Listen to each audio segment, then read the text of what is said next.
Nous sommes tous d'accord de dire que le cinéma est un divertissement avant toute chose, mais son impact sur les foules peut être très significatif. Madame, je n'écrirai rien sur ce film, c'est une... Et le milieu du 7e art recherche toujours à aller plus loin pour impressionner son public, quitte à sortir des rails sur certaines vérités physiques ou scientifiques, juste pour agrémenter ou justifier certains faits du scénario. Attention, c'est du lourd. Générique.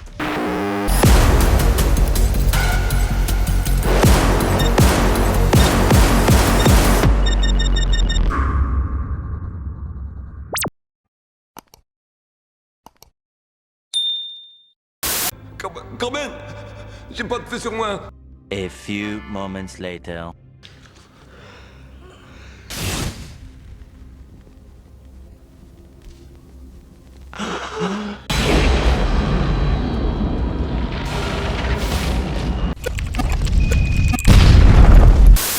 Ceci n'est pas un scoop, le réalisateur Michael Bay tient la palme du plus grand nombre d'inepties en physique en un seul film avec Armageddon sorti en 1998. C'est une...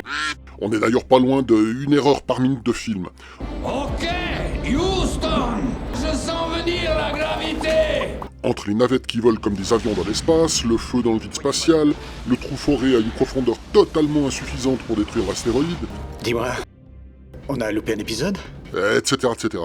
Mais bordel d'Adèle, que fait cette mitrailleuse Gatling sur une mission de destruction d'astéroïdes? Qu'est-ce que c'est que ça? Pas d'air, pas de son. Attention à la tête! Imaginez si les astronautes des missions Apollo dans les années 60 avaient décidé de tirer à plein pot à la mitrailleuse sur la Lune. Mais à quoi ça servirait?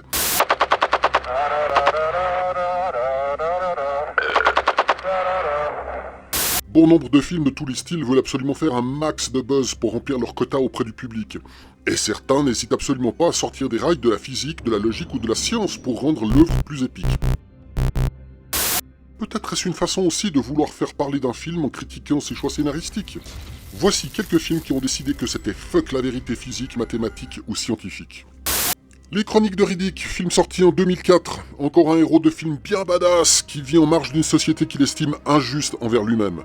Lorsque les chasseurs de primes arrivent sur la planète Crématoria, on nous précise bien qu'au soleil, il fait 700 degrés. Et sur la face cachée, moins 300 degrés. Une température de 700 degrés sur la face éclairée et de moins 300 sur la face cachée. Totalement impossible, le zéro absolu étant moins 273,15 degrés Celsius. Je précise, Celsius, car j'ai l'impression que l'erreur vient surtout de la boîte de traduction pour l'Europe francophone et que les moins 300 degrés sont en degrés Fahrenheit. C'est pas con, ça. Bravo à l'équipe de traduction française qui ne s'est même pas donné la peine de vérifier ça. Mais je suppose que c'est pour des questions d'économie de traduction. Independence Day, en 1996, réalisé par Roland Emmerich, dès les premières minutes, il y a un couac. Il y a eu un petit couac. On devine le vaisseau alien qui s'approche de la Terre en passant tout près de la Lune, faisant trembler sa surface. Eh ben non, impossible.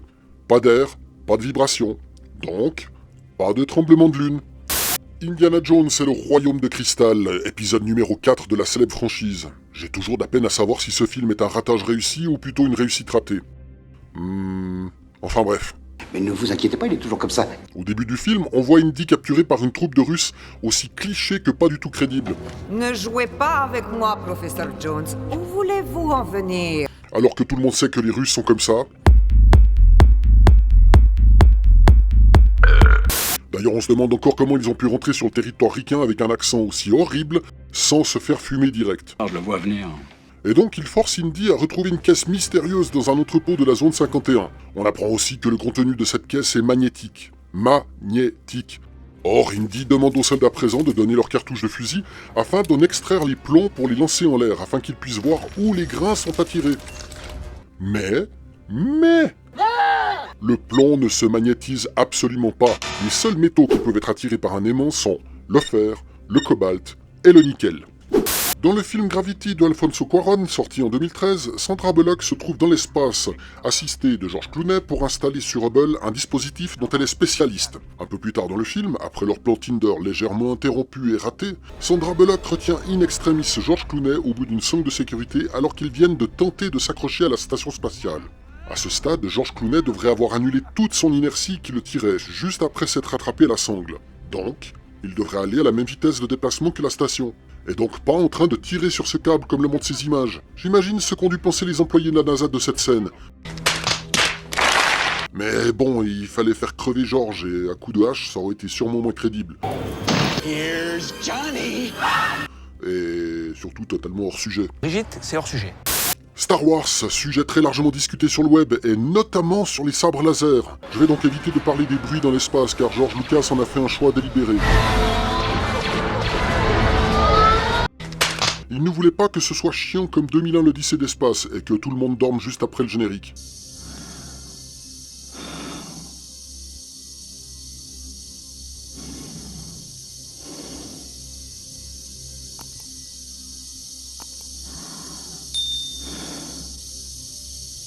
Non mais imaginez.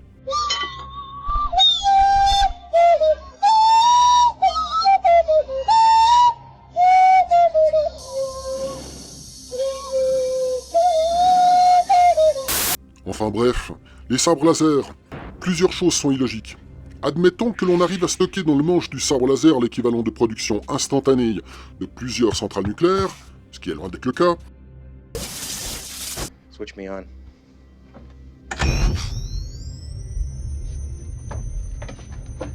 Le laser en lui-même ne s'arrête pas à une longueur définie et sa vitesse est celle de la lumière, donc environ 300 000 km par seconde. Donc pour raccourcir le laser à une distance d'environ 1 mètre de long, il faudrait interrompre le faisceau juste après qu'il ait parcouru cette distance de 1 mètre, soit une valeur en microsecondes. Donc, en théorie, votre laser devrait être mis sous fréquence pour limiter sa longueur, mais là on parle de gigavolts ou téravolts, qui doivent être cadencés à une fréquence très élevée. Et imaginez si le système se bloque et laisse le laser allumé, ce serait un vrai désastre écologique. Bruno, arrête de jouer avec ton sabre, merde! Tu vas réveiller papa? Ensuite, l'impact physique des lames laser lorsqu'elles se touchent. En l'état actuel de la recherche, même avec toute la puissance sur Terre, vous ne pourriez concevoir deux lasers qui se repoussent physiquement. C'est la vérité. Je ne comprends rien. Je veux que vous m'expliquiez tout ça. Donc, je suis ta mère. Seul sur Mars, sorti en 2015, une équipe d'astronautes sur Mars, évidemment, se prennent une méchante tempête sa mère. Ils sont obligés de fuir, sinon ils risquent de perdre leur fusée. Ils doivent abandonner Mark Whitney qui a été emporté par une violente bourrasque de vent et le considèrent donc comme mort. Bon, déjà, sur Mars, la pression atmosphérique est ultra faible. 6 millibars en moyenne seulement. Presque le vide spatial. La Terre, c'est 1 bar au niveau de la mer, donc près de 166 fois moins de pression sur Mars. Autant dire que la tempête comme celle du film aurait été une simple brise pour ces astronautes. Et, toujours dans le même film, Mark fait exploser la porte de son habitat et est obligé de le réparer avec une bâche. En réalité, la pression sur la bâche serait de 30 tonnes. Jurassic Park, depuis le premier film en 1993, on nous dit que l'homme a pu faire renaître les dinosaures à partir d'ADN découvert dans des moustiques fossilisés dans de l'ambre.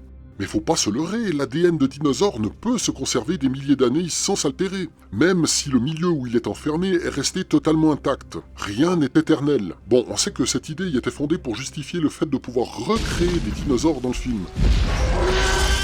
Mais sinon, on s'en tape royalement le T-Rex que ce soit pas crédible.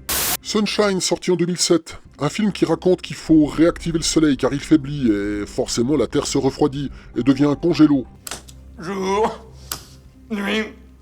2 missions sont lancées vers le soleil pour y jeter 2 bombes atomiques remplies de toute la matière fissile sur Terre. Les missions Icarus 1 et 2. Rien que ça. Encore un truc que les Américains au cinéma avaient oublié de sauver. Il fallait donc scénaristiquement le faire. On suit l'histoire de la 2e mission nommée Icarus 2, car on n'a plus aucune nouvelle de Icarus 1 qui semble s'être perdu. Mais dans leur périple, ils retrouvent le premier vaisseau Icarus 1 qui semble être vide, et décident d'aller voir ce qui s'est passé à l'intérieur.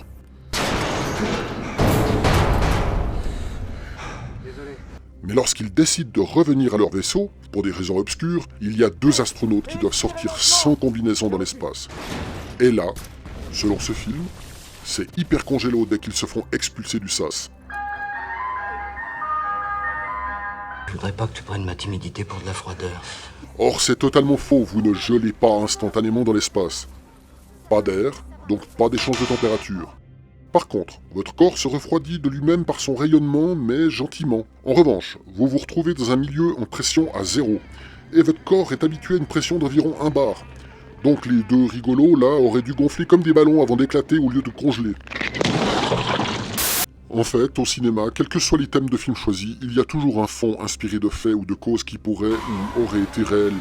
Mais les scénaristes sont souvent obligés par leurs supérieurs de modifier certains faits ou logiques pour éviter de perdre le spectateur. Ceci pour garder votre attention tout le long de la projection et augmenter l'intrigue.